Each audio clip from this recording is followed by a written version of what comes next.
such a tragic time in our history.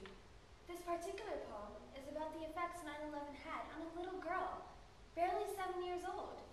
She lost her father when he was committing a heroic act. But this little girl, even after all that she went through, managed to grasp a concept which even grown adults could not. She understood the power of love and believed that wherever she went, her loved ones would always be with her. Daddy's Day by Cheryl Forshee Lynn. Her hair was up in a ponytail, her favorite dress tied with a bow. Today was Daddy's Day at school, and she couldn't wait to go. But her mommy tried to tell her that she probably should stay home, why the kids might not understand if she went to school alone. But she was not afraid. She knew just what to say, what to tell her classmates of why he wasn't there today. But still, her mother worried for her to face this day alone, and that was why, once again, she tried to keep her daughter home. But the little girl went to school, eager to tell them all about a dad she never sees, a dad who never calls. There were daddies along the wall and back, for everyone to meet, children squirming impatiently, anxious in their seats. One by one, the teacher called a student from the class to introduce their daddy. A second slowly passed. At last, the teacher called her name. Every child turned to stare. Each of them was searching for a man who wasn't there. "Where's her daddy at?" she heard a boy call out. "She probably doesn't have one," another dared to shout. And from somewhere near the back, she heard a daddy say, "Looks like another deadbeat dad, too busy to waste his day." The words did not offend her as she smiled up at her mom and looked back at her teacher, who told her to go on. And with her hands behind her back, slowly she began to speak. And out from the mouth of a child came words incredibly unique.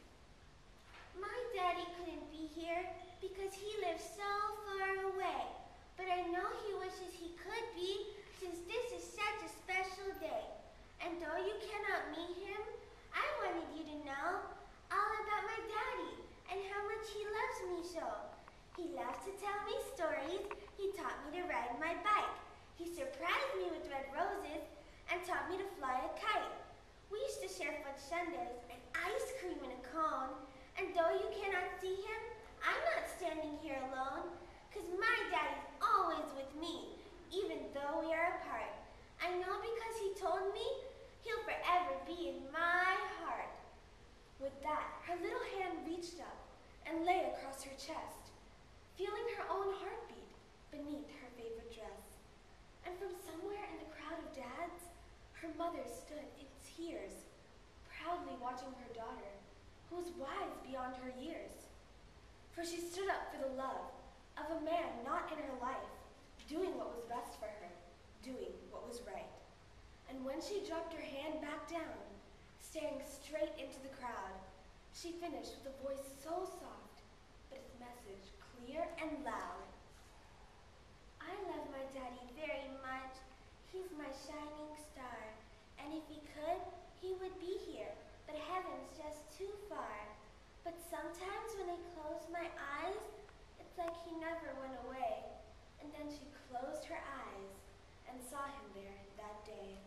And to her mother's amazement, she witnessed with surprise a room full of daddies and children, all starting to close their eyes. Who knows what they saw before them? Who knows what they felt inside? Perhaps for merely a second, they saw him at her side.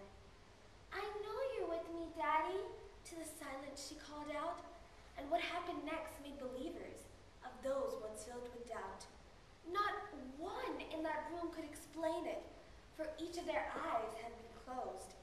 But there on the desk beside her was a fragrant, long-stemmed red rose.